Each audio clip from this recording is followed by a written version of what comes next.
Na, csapó, felvétel indul.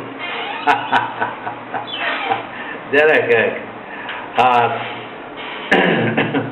az embernek a legnagyobb kincse az egészség, és csak akkor tudja meg, hogy milyen nagy kincs, amikor nincs. Mert akkor már kincs, ami nincs.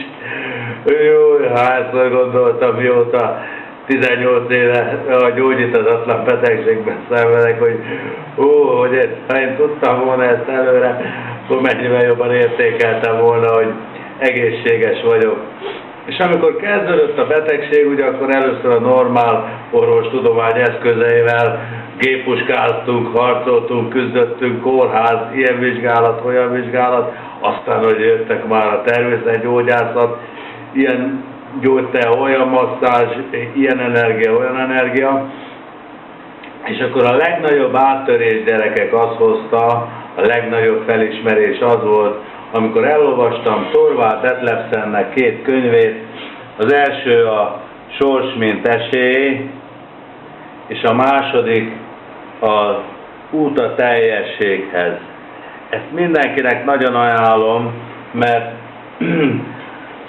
alapvetően átalakítja az ember gondolkodását, és nem egyfajta külső támadó ellenségnek tekinti az ember utána a betegséget, hanem végül is azt írja le benne, hogy a betegség a lélek nyelve, tanítani akar, a hiányosságunkra hívja fel a figyelmet, hogy mihez szélsőséges a viszonyunk, mi felett ítélkezünk, mi az, amit a tudatalattinkba lenyomunk, mivel van gondunk.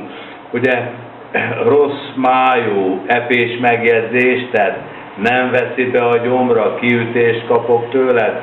Ezek mind ugye beposott ilyettében, elnézést. Ugye ezek mind arról uralkodnak, vagy arra utalnak, hogy a lelki folyamatok a testben elváltozásokat idéznek elő. És végül is ezt én úgy elfogadtam, és akkor azt mondtam, hogy jó, keresem az okát, hogy mi az a tökéletlenség bennem, ami ezt a betegséget kiváltotta. De akkor aztán én elkezdtem gondolkozni, hát aranyos kislányom, hát 6,5 éves, és ő is gyógyíthatatlan betegséget kap. Veselégtelenség, a mája tönkre megy, hát ő mit véte? És ugye ő 6,5 éves, tehát még gondolhatnám, ha nagyon akarnám, hogy hát 6,5 év alatt nem tudom, hogy mit rontott el, de hát valamit elrontott.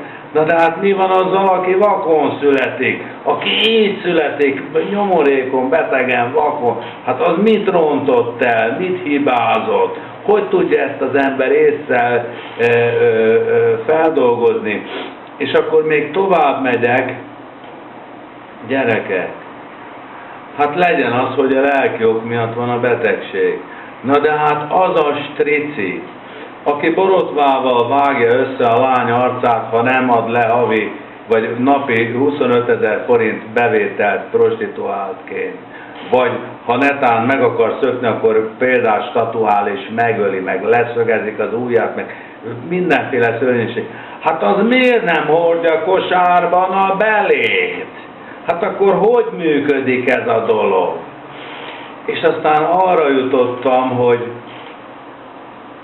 megint Istenből magyarázom a világot, nem a világból magyarázom az Istent, hogy az Isten nem jó vagy nem okos.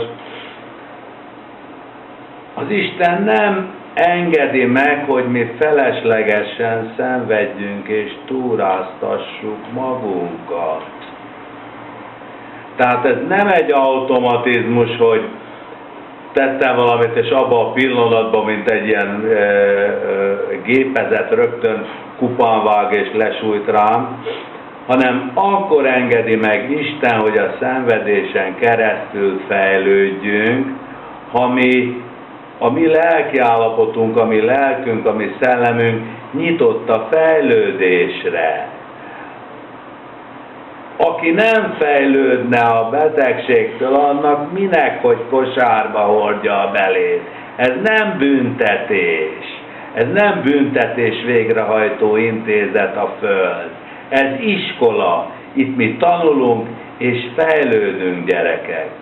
Tehát a betegség nem ellenség, és az, hogy valaki nem beteg, ugye volt már, aki azt mondta nekem, mens sana in corpore sano, és célozgatott, hogy az én lelkem beteg, mert a testem is beteg. Gondoltam magamba, közhaver, rendes vagy, igazán ez egy piros pontot behelyezélek neked. Ha valaki nagyjából egészséges és nem beteg, az csak annyit jelent, hogy ő pillanatnyilag nem aktuális számára, hogy a betegségek keresztül fejlődjön. De itt mi mindnyájan fejlődni vagyunk.